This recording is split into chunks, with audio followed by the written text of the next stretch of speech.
In this module, we will first formulate the equipartition theorem and the conditions under which it applies, then derive it for a simple case, and finally generalize our results.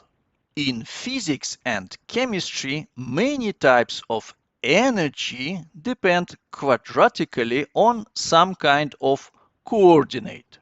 A typical example is the kinetic energy of a particle, where the energy contribution from motion along a single axis, such as x, is proportional to the square of the velocity component in that direction. Another important example is the potential energy of a vibrating bond in a molecule, which is proportional to the square of the displacement from its equilibrium position. In both cases, the energy increases with the square of the value of the coordinate, whether it is velocity or displacement. This kind of quadratic dependence frequently appears when we describe the motion and energy of microscopic constituents in molecular systems. Let us consider a system or ensemble of microscopic entities, such as molecules, ions, radicals, or other chemical species. For the sake of simplicity, we will refer to all of them as molecules. If the energy depends quadratically on one coordinate, then a very simple expression can be derived for the mean energy per molecule in an ensemble of such molecules in thermal equilibrium. This result is remarkable because it applies very generally. The physical nature of the energy and the coordinate is not relevant as long as the energy depends quadratically on this coordinate. The same simple rule holds whether we are looking at the translational motion of whole molecules or at the vibrations of atoms within molecules. This rule is known as the equipartition theorem, and it connects the motion of microscopic constituents to the temperature of the system.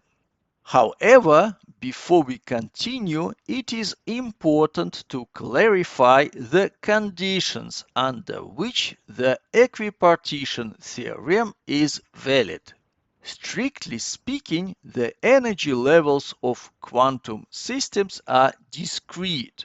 Nevertheless, if the thermal energy per molecule is much larger than the spacing between its energy levels, the quantized nature of energy becomes irrelevant. Compared to the thermal energy, the energy levels become so densely packed that they appear continuous. Thus, we can describe the system using classical statistical mechanics. This situation is known as the classical limit or the high temperature limit. Mathematically, the condition that must be fulfilled for the classical limit to be applicable to a given type of energy is expressed as shown here.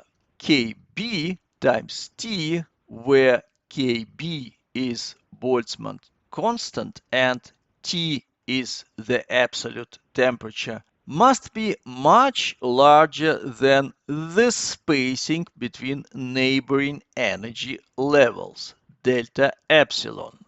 After explaining the concept of the classical limit, we are ready to formulate the equipartition theorem.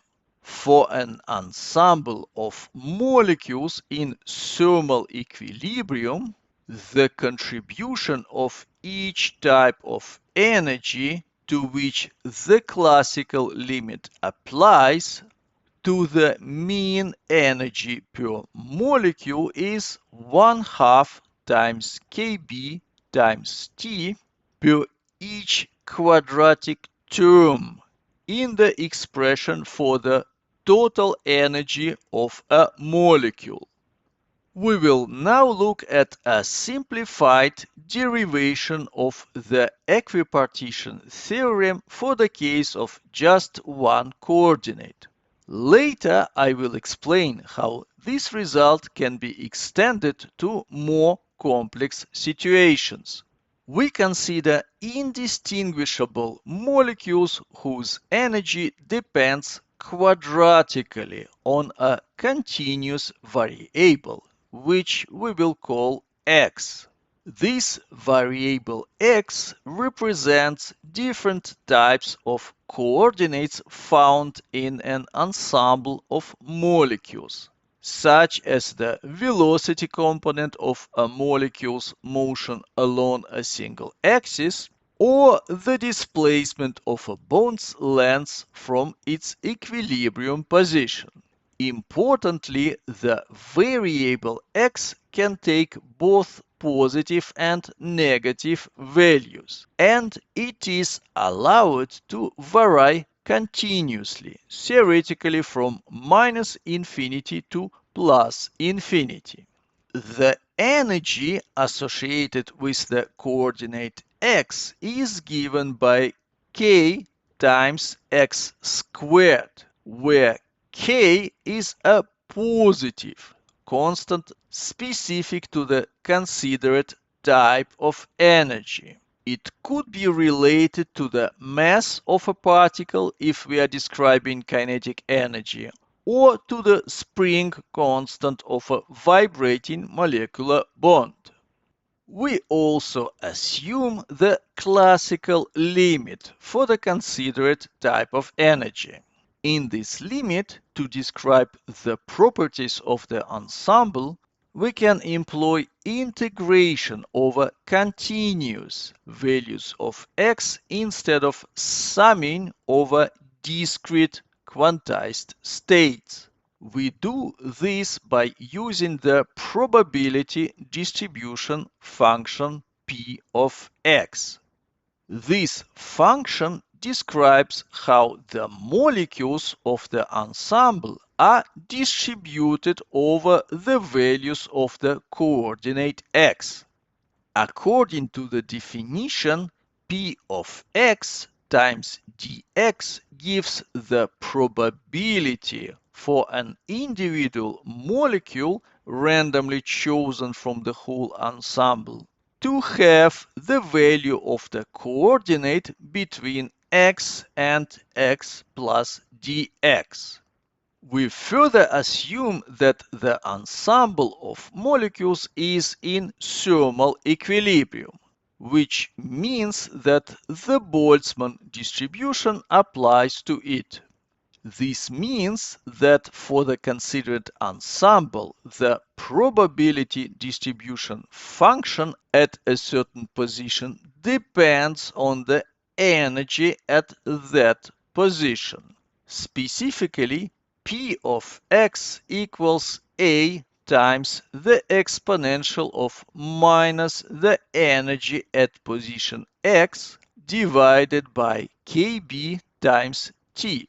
Here, A is a normalization constant. It ensures that the total probability over all possible values of x equals 1.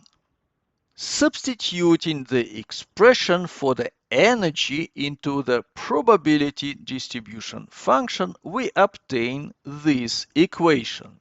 Our next goal is to determine the normalization constant A.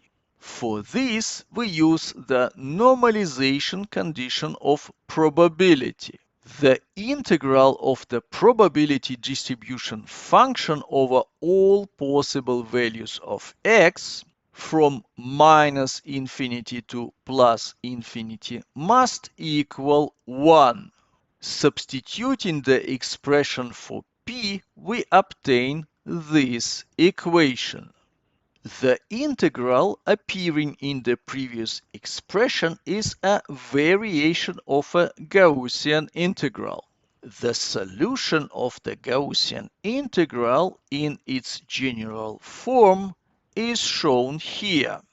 Comparing our integral of interest to the general form, we see that the parameter a in the general solution corresponds to the ratio of k to kb times t in our specific expression.